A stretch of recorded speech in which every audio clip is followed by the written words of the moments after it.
Hello friends, তোমাদের আবার একটি নতুন ভিডিওতে স্বাগত জানাই। তো সকলকে জানাচ্ছি অগ্রিম দীপাবলির শুভেচ্ছা এবং অভিনন্দন।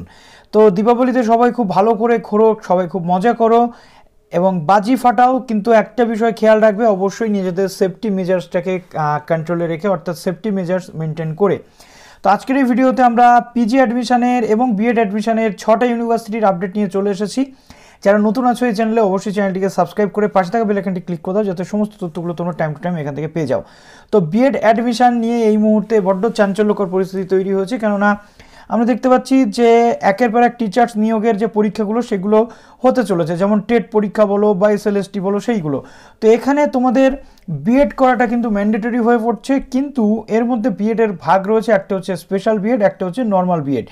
তো যাদবপুর ইউনিভার্সিটির আন্ডারে যে স্পেশাল বিএড হয়ে থাকে সেই বিএড অ্যাডমিশনের প্রসেস কিন্তু স্টার্ট হয়ে যাচ্ছে, সুতরাং সেটা তোমাদেরকে অবশ্যই দেখতে হবে। এবং একটা কথা বলে রাখা ভালো, এই স্পেশাল বিএড করলে কিন্তু তুমি ওয়েস্ট বেঙ্গল প্রাইমারি পরীক্ষা দিতে পারবে না, বাট সিটেট দিতে পারবে। দেখো, Indian institute of cerebral palsy যেটা রয়েছে IICPর আন্ডারে যাদবপুর ইউনিভার্সিটির যে স্পেশাল বিএড সেটা হয়ে থাকে। এখানে মূলত পাস সার্টিফিকেট, অর্থাৎ গ্র্যাজুয়েশন পাস করলে পাস বা অনার্স ক্যান্ডিডেটরা আবেদন করতে পারে, এবং এখানে ইন্টারভিউয়ের বেসিস কিন্তু স্টুডেন্টসদের সিলেক্ট করা হয়। রিজার্ভেশন পলিসি থাকে, যেমন SC ST OBCদের থাকে। অ্যাডমিশন প্রসেস সেটা দেখো 27/10/2022 যেটা এই যে IICPI-India.org ওয়েবসাইট থেকে শুরু হতে চলেছে, এবং লাস্ট ডেট 23/11/2022। অ্যাপ্লিকেশন ফিজ এখানে লাগবে 200 টাকা, এখানে কিন্তু লাস্ট অফ অল আমরা একটা অ্যাকাউন্ট নাম্বার দেখতে পাচ্ছি, এখানে পুরো ডিটেল কিন্তু দিতে হবে। টোটাল সিট এখানে রয়েছে 30টা মতো সিট আমরা দেখতে পাচ্ছি। 2 বছরের কোর্স ডিউরেশন। ইন্টারভিউ 29/11-তে শুরু হবে, এবং ফার্স্ট সিলেকশন লিস্ট যেটা 2/12-তে কিন্তু দেখানো হবে, অর্থাৎ ডিসেম্বরে গিয়ে দেখানো হবে। Date of admission of wait listed candidate যেটা 8/12-তে কিন্তু হবে। তো যারা স্পেশাল বিএড করতে চাইছো তারা অবশ্যই স্পেশাল বিএড করতে পারছো। এবার আমরা চলে আসি বিদ্যাসাগর ইউনিভার্সিটি। দেখো, বিদ্যাসাগর ইউনিভার্সিটিতে 8 প্রফেশনাল লিস্ট কিন্তু বেরিয়ে গেছে। যারা অ্যাডমিশন নিতে চাইছো অবশ্যই নিতে পারো। তারপর আসি কল্যাণী ইউনিভার্সিটি। কল্যাণী ইউনিভার্সিটিতে 3rd অ্যাডমিশন লিস্ট যেটা পিজির ক্ষেত্রে সেটা কিন্তু বেরিয়ে গেছে। দেখো, একের পর এক তোমাদের মোবাইলে SMS বা মেল চলে আসবে পেমেন্ট করার জন্য। যাদের মেল আসবে পেমেন্ট লিঙ্ক, অবশ্যই পেমেন্টটা করে নাও। নেক্সট দেখো, বিএডের প্রফেশনাল লিস্ট। এখনও কিন্তু এখানে বিএডের কোনো লিস্ট আর ফার্দার আসেনি। বর্ধমান ইউনিভার্সিটি, দেখো বর্ধমান ইউনিভার্সিটিতে বিএডের কিন্তু একটা নোটিফিকেশান পাবলিশ হয়েছে, এবং আমরা দেখতে পাচ্ছি বর্ধমানে MSCর কিন্তু 3rd যে প্রফেশনাল লিস্ট সেটা পাবলিশ হয়ে গেছে। তো জাস্ট এখানে তোমরা ক্লিক করছো বর্ধমান ইউনিভার্সিটির ওয়েবসাইটে আসার পর দেখো এটা 20/10-এ বেরিয়েছে।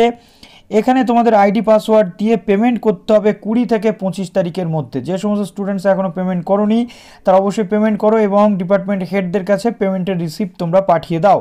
তারপর দেখো, বর্ধমান ইউনিভার্সিটির যে BU ক্যাম্পাস, সেখানে সেকেন্ড ফেজ অনলাইন কাউন্সেলিংয়ের যে নোটিফিকেশান সেটা কিন্তু চলে এসেছে।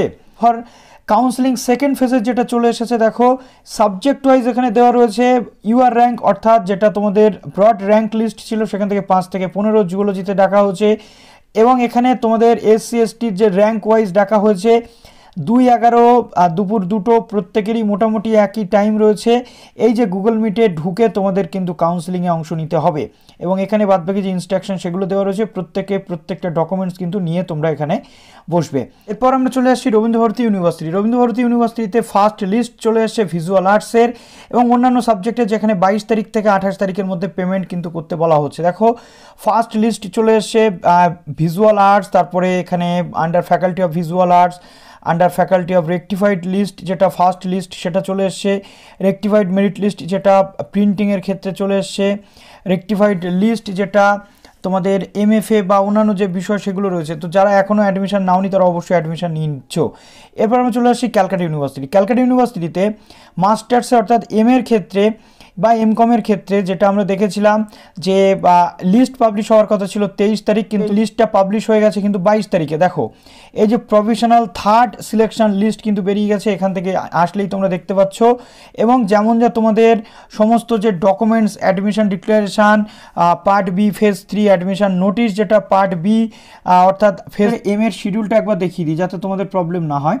কবে থেকে কবের মধ্যে পুরো প্রসেস হচ্ছে সেটা তোমরা বুঝতে পারো। MA এবং MCOM-এর ক্ষেত্রে সেম হয় অলমোস্ট। তো দেখো এখানে 22 তারিখের লিস্ট কিন্তু পাবলিশ হয়ে গেছে, এই যে 22 তারিখের লিস্ট পাবলিশ হয়েছে, 24 তারিখের মধ্যে ডকুমেন্টস থেকে শুরু করে এভরিথিং আপলোডিং, তারপরে অ্যাডমিশন পেমেন্ট লিঙ্ক বা অন্যান্য যে বিষয় সেগুলো 26/10, তারপরে লাস্ট ডেট 26 তারিখের মধ্যেই তোমাদের থার্ড লিস্টের কমপ্লিট হয়ে যাবে। তারপর ভ্যাকান্সি যদি থাকে পরবর্তীতে তোমরা আসবে 28 তারিখে তোমাদের ফোর্থ লিস্ট আসতে পারে।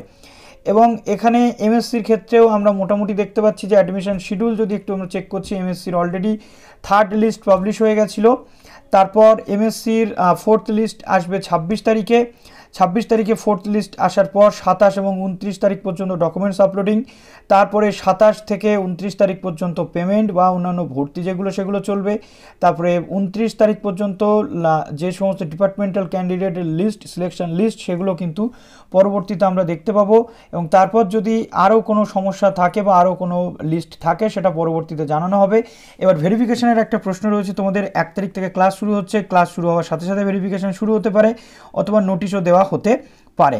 আশা করছি এখান থেকে পুরো যে প্রসেস সেটা বুঝে গেলে। এবার আমরা আসছি কোচবিহার পঞ্চানন বর্মা ইউনিভার্সিটি। কোচবিহার পঞ্চানন বর্মা ইউনিভার্সিটির পক্ষ থেকে চলে এসছে নোটিফিকেশান, যেখানে সমস্ত এমএ, এমএসসি, এমকম যারা অ্যাডমিশন নিয়েছে তাদের যে ক্লাস সেগুলো শুরু হবে এবং ভেরিফিকেশানও কিন্তু পরপর চলতে থাকবে। ভেরিফিকেশানের জন্য সমস্ত যে ফটোকপি অর্থাৎ অরিজিনাল এবং জেরক্স কপি থাকতে হবে, graduation final marksheet, academic transcript যেটা, গ্র্যাজুয়েশন রেজিস্ট্রেশন, উচ্চ মাধ্যমিকের মার্কশিট, তারপরে মাধ্যমিকের মার্কশিট, মাধ্যমিকের যে অ্যাডমিট কার্ড সেগুলো লাগবে, এগুলো অরিজিনাল কপির সাথে সাথে, এবং পেমেন্ট স্লিপ এবং অ্যান্টি র্যাগিং এফিডেভিট, যেগুলো অ্যান্টি র্যাগিং নিয়ে যদি কোনো ভিডিও চাও অবশ্যই বলো, আমি দিয়ে দেবো। এবং এইগুলো পুরো যে বিষয় সেগুলো লাগছে, এতগুলো জিনিস নিয়ে, তারপরে কাস্ট থাকলে কাস্ট, তোমাদের কাস্ট সার্টিফিকেট নিয়ে কিন্তু যেতে হবে ক্যাম্পাসে। যাওয়ার পর ভেরিফিকেশান কিন্তু তোমাদের শুরু হয়ে যাচ্ছে। তো আশা করছি এখান থেকে পুরো প্রসেস তো তোমরা এখান থেকে বুঝে গেলে। তো 6টা বলেছিলাম, 6টার জায়গাতে প্রায় 7টে ইউনিভার্সিটি কিন্তু অলমোস্ট হয়ে গেল। তো চলো ভিডিওটি এখানে শেষ করলাম। এরপর যদি কোনো প্রশ্ন থাকে কমেন্ট সেকশনে জানিও। ভালো থেকো সবাই, অল দ্য বেস্ট।